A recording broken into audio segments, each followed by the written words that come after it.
Hello friends, मैं हूं अशोक। स्वागत करता हूं मेरा यूट्यूब चैनल अशोक एडिट्स को।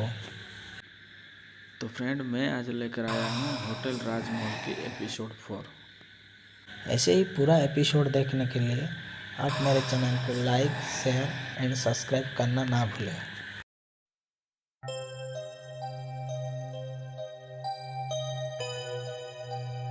होटल राजमहल एपिसोड 4। मालकिन मल्लिका शेखावत की आवाज पूरे होटल में गूंज जाती है जब वो विशाल से बोलती है, जाकर पूछो अपने दोस्त अमन से, उसे सब पता है। मल्लिका की जुबान से अमन का नाम सुनकर विशाल हैरान रह जाता है और एक हवा के झोंके की तरह न जाने कब मल्लिका हवा में धूमिल हो जाती है। विशाल अब अमन से मिलने को बेकरार है। वो फटाफट अपने फोन से मालकिन मल्लिका की लगी पेंटिंग की कोई फोटो खींचता है और तेजी से होटल से बाहर निकल जाता है। सुबह के 4 ही बजे होते हैं जब विशाल अपने दोस्त अमन के घर के बाहर पहुंच जाता है। अगले ही पल अमन अपने घर से नींद में बाहर आता है। इससे पहले कि वो विशाल से कुछ भी पूछ पाए, विशाल अमन का गिरबान पकड़कर उससे पूछता है, क्या किया था तूने मल्लिका के साथ? क्यों तेरे किए कांड की सजा मुझे मिल रही है? अमन खुद को छुड़ाने की कोशिश करते हुए बोलता है, क्या हुआ है विशाल? एक तो इतनी सुबह फोन करके मुझे जगा दिया और अब ये अनाप शनाप बातें कर रहा है तू। कौन मल्लिका? विशाल अभी भी गुस्से में अमन को देख रहा है कि तभी उसके दाहिने कान में एक डरावनी, दिल दहला देने वाली आवाज फुसफुसाती है, मार दो इन अमन को। बाएं कान में दूसरी आवाज फुसफुसाती है, दबा दे इसका गला, इसे जीने का कोई हक नहीं। विशाल अपने आप अमन का गिरेबान छोड़कर उसका गला दबाने लगता है। अमन की सांसें थमने लगती है। अमन जिंदगी बचाने की गुहार में टूटे शब्दों में बोलता है, विशाल छोड़ मुझे, मैं मर जाऊंगा। विशाल जैसे अपने होश में ही नहीं होता और एक गहरी डरावनी आवाज में बोलता है, तू जीने के काबिल नहीं है। तेरी वजह से विशाल की जिंदगी बर्बाद हो गई है।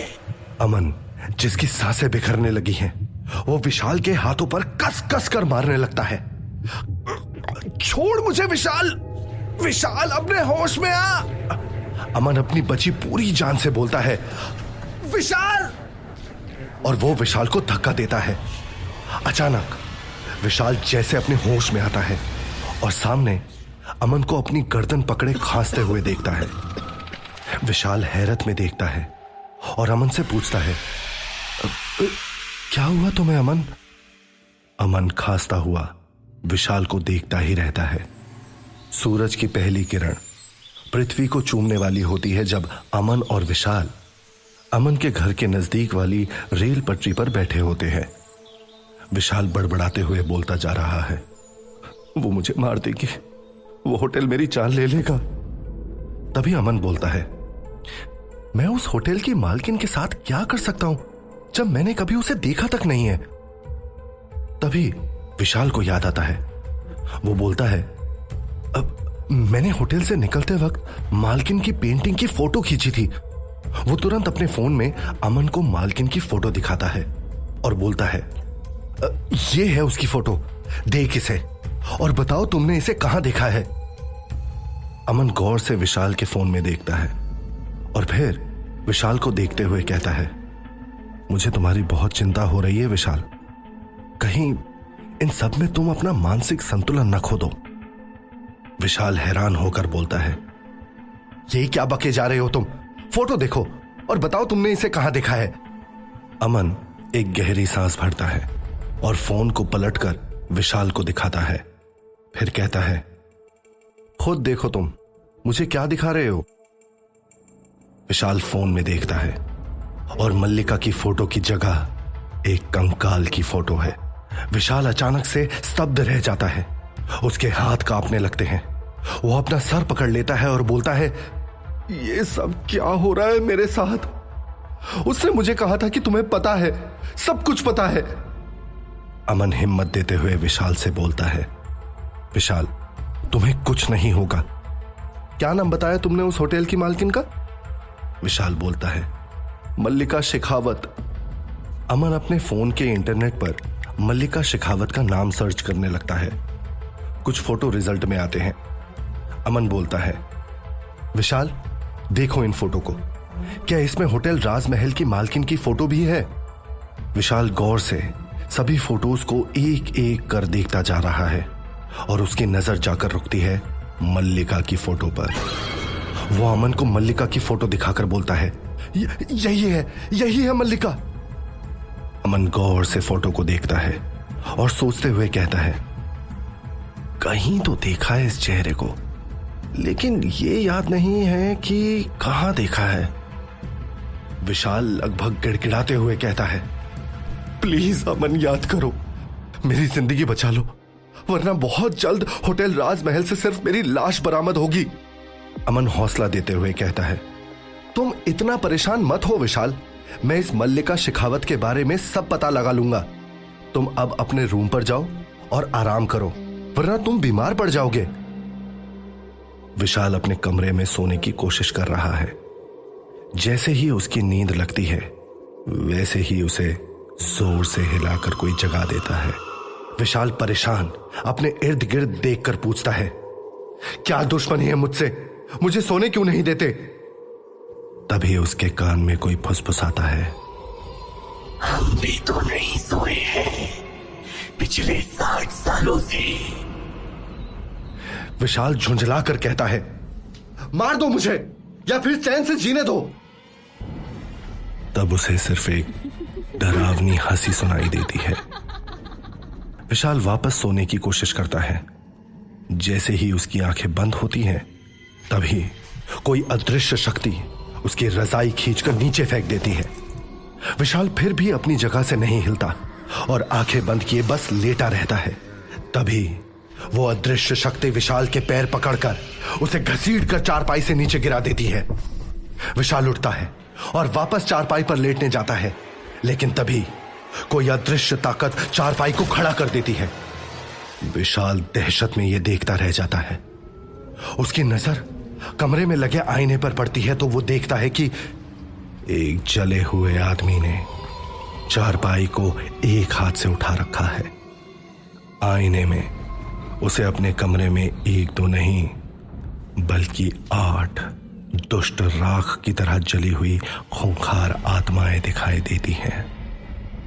विशाल बेबस सा एक कोने में जाकर सिर झुकाए बैठ जाता है, जैसे उसने इस लड़ाई में हार मान ली हो। देखते ही देखते दिन ढल जाता है। सूरज आसमान को लाल रंग कर ढलने लगता है। अभी भी विशाल कमरे के उसी कोने में अपने पैर पकड़े बैठा हुआ है और उसकी नींद ने जाने कब से उसका साथ छोड़ दिया है। तभी प्रिया चाय लेकर कमरे में आती है। विशाल को यूं एक कोने में बैठा देख वो हैरान रह जाती है। वो चाय का ट्रे साइड टेबल पर रखती है और विशाल के पास आती है। यहां इस तरह क्यों बैठे हो विशाल? विशाल उसकी तरफ देखता है और उसे अपने होठों पर उंगली रखकर शांत रहने का इशारा करता है। कमरे में हम अकेले नहीं हैं, हमारे अलावा 8 लोग और भी मौजूद हैं। प्रिया घबराकर अगल बगल देखती है, लेकिन उसे वहां कुछ दिखाई नहीं देता। कोई भी तो नहीं है विशाल यहां? विशाल घबराया हुआ बोलता है, प्रिया, वो लोग तुम्हें दिखाई नहीं देंगे, लेकिन मुझे दिखाई देते हैं। प्रिया झुंझला जाती है। विशाल, तुम आज के आज होटल राजमहल की नौकरी छोड़ दो। मैं तुम्हें किसी भी कीमत पर यूं नहीं देख सकती।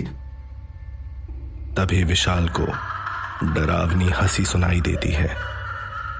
विशाल इशारा करके प्रिया को चुप रहने के लिए कहता है, श्श्श, इनके सामने बात मत करो। यह सुनकर प्रिया और झुंझला जाती है। आज तुम अपनी नौकरी पर होटल राजमहल नहीं जाओगे। विशाल बेबसी से प्रिया की तरफ देखता है।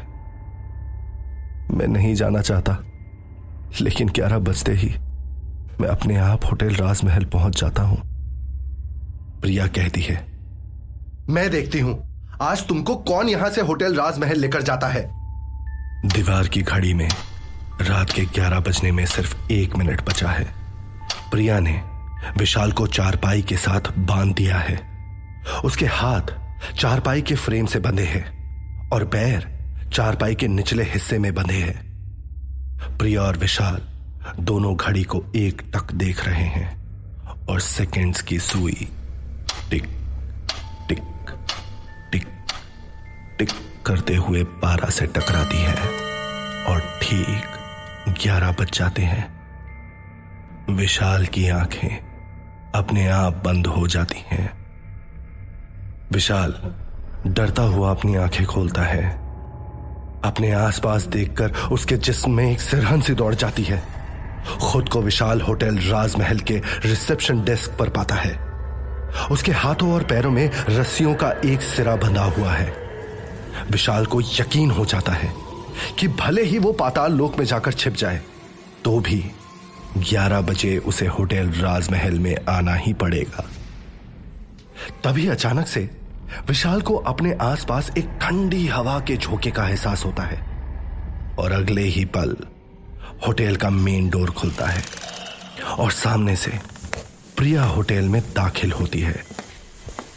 विशाल प्रिया को होटल में देखकर स्तब्ध रह जाता है। वो फौरन प्रिया की तरफ दौड़ता है। प्रिया अपनी सुध बुध खोए रिसेप्शन की तरफ ही बढ़ती जा रही है। उसका एक हाथ पीछे छुपा हुआ है। विशाल जल्दी से प्रिया के सामने आकर उसका रास्ता रोक लेता है। प्रिया, तुम यहां क्या कर रही हो? तुम्हें यहां नहीं आना चाहिए था। लेकिन प्रिया उसकी बात का कोई जवाब नहीं देती। प्रिया बिना अपनी पलकें झपकाए बड़ी बड़ी आंखों से सामने की तरफ एकटक देख रही है, जैसे कि वो किसी सम्मोहन में कैद हो। विशाल प्रिया को हिलाता है। तुरंत वापस चली जाओ प्रिया, यहां रहना खतरे से खाली नहीं। तभी अचानक प्रिया अपना छुपा हुआ हाथ सामने लाती है, जिसमें उसने एक तेज धार वाला खंजर पकड़ा होता है और अगले ही पल वो खंजर से अपना गला रेत लेती है। ये देखकर विशाल के होश फाख्ता हो जाते हैं।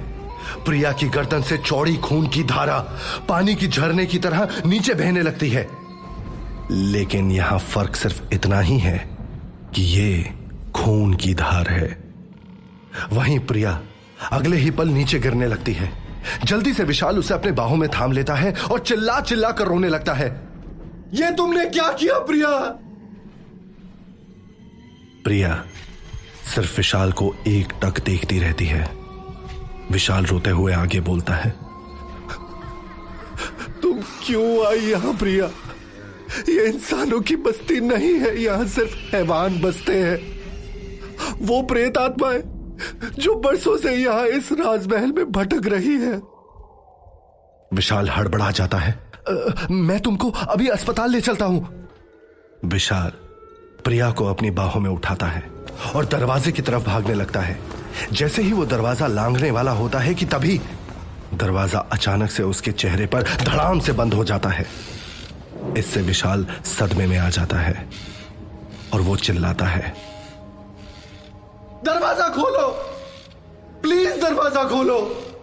विशाल अपने पैर दरवाजे पर मारता है, लेकिन कोई फर्क नहीं पड़ता है। सिर्फ कुछ अदृश्य लोगों की हंसी ठिठोली सुनाई देती है। विशाल प्रिया को अपनी बाहों में उठाए दूसरे दरवाजे की तरफ भागता है। जैसे ही वो दरवाजे के नजदीक पहुंचता है, दरवाजा धड़ाम से बंद हो जाता है। अब तक प्रिया का काफी खून बह चुका होता है। विशाल के हाथ और उसके कपड़े खून में सन गए होते हैं। विशाल समझ ही नहीं पा रहा होता है कि वो क्या करे। तभी प्रिया की आंखें बंद होने लगती हैं। विशाल जल्दी से प्रिया को नीचे अपनी गोद में लेटाता है और उसके चेहरे को थपथपाता है।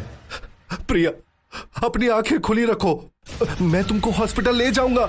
विशाल हर तरफ देखकर चिल्लाता है, हेल्प हेल्प, प्लीज हेल्प करो कोई। तभी हर तरफ से हंसने की आवाज आती है। प्रिया की आंखें अब पूरी तरह से बंद हो जाती हैं। फर्श पर हर तरफ खून पानी की तरह फैल गया होता है। विशाल प्रिया को जगाने की कोशिश करता है, लेकिन प्रिया ने अब सांस लेना भी बंद कर दिया है। विशाल की आंखों से आंसू बहने से नहीं रुकते। वो प्रिया को पकड़कर बहुत रोता है। Priya, Priya, please don't die on me. Vishal बिलख बिलख कर प्रिया की लाश को अपनी गोद में लिए रोता रहता है। तभी सीढ़ियों की तरफ से ताली बजने की आवाज आती है। विशाल सीढ़ियों की तरफ देखने लगता है। वो सीढ़ियों से मल्लिका को नीचे आते देखता है। मल्लिका ताली बजाना बंद करती है और गुस्से से विशाल की तरफ देखती है। उसकी आवाज में एक अजीब सी दहशत सुनाई देती है, जैसे कोई बहुत बुरी प्रचंड शक्ति मल्लिका के अंदर से बोल रही हो। क्यों तकलीफ होती है ना जब किसी अपने की मौत होती है, खासकर जिससे हम बेइंतहा प्यार करते हैं। सच कहूं, मुझे भी बहुत तकलीफ हुई थी। आज तुमने पहली बार वो दर्द महसूस किया जो मैं पिछले 7 सालों से रोज सहती आई हूं। विशाल सिर्फ प्रिया की लाश अपनी गोद में लिए रोता जा रहा है। वो मल्लिका की तरफ देखता है और बोलता है, मुझे नहीं मालूम मैंने तुम्हारा क्या बिगाड़ा है। मुझे नहीं पता मुझसे क्या गलती हुई है, लेकिन मैं इतना जानता हूं कि मैं जानबूझकर किसी को कोई तकलीफ नहीं दे सकता। मारना ही था तो मुझे मार देती। मेरी प्रिया को मारने की क्या जरूरत थी। मल्लिका सामने रखे एक सोफे पर टांग के ऊपर टांग रखकर बैठ जाती है। उसके गाउन के हटने से उसकी लंबी गोरी चमकदार मखमली टांगे दिखाई दे रही है। विशाल आंखों में आंसू लिए एकटक मल्लिका की तरफ देखता जा रहा है। तभी मल्लिका बोलती है, आज मैंने तुम्हें माफ किया, जाओ प्रिया की जान बख्श दी। विशाल प्रिया की तरफ देखता है तो वहां पर उसको प्रिया की जगह सिर्फ राख पड़ी दिखती है। विशाल की जान में जान आती है। तभी मल्लिका बोलती है, आगे से अगर तुम्हारी प्रिया ने हमारे बीच अपनी टांग अड़ाई तो आज तो सिर्फ एक छलावा था, अगली बार छलावे की जगह हकीकत होगी। तभी विशाल अपनी जगह से खड़ा होता है और मल्लिका के पास आता है। वो अपने घुटनों पर बैठ जाता है और मिन्नतें करते हुए कहता है, मुझसे क्या गलती हुई है, मुझे बता दो, मैं पश्चाताप करने को तैयार हूं। तभी मल्लिका खड़ी हो जाती है और अपनी लंबी गोरी टांग विशाल के कंधे पर रखते हुए बोलती है, जैसे मुझसे मेरे सारे रिश्ते अलग हो गए, वैसे ही मैं तुमसे तुम्हारे सारे रिश्ते एक एक का छीन लूंगी। विशाल मल्लिका के पैर पकड़कर पूछता है, मेरी क्या गलती है। मल्लिका उसकी आंखों में घूर कर देखती है। इसका जवाब तो तुम्हें ढूंढना होगा विशाल। विशाल नजरें उठाकर मल्लिका की तरफ देखता है। पल भर में मल्लिका राख में तब्दील हो जाती है और हवा में पल भर में कहीं गुम हो जाती है। तो क्या होगा आगे की कहानी में? क्या विशाल ढूंढ पाएगा कि उसे किस बात की सजा मिल रही है? जाने अनजाने ऐसी कौन सी गलती हुई है विशाल से जिसके लिए उसकी जिंदगी में यह तूफान आ खड़ा हुआ है?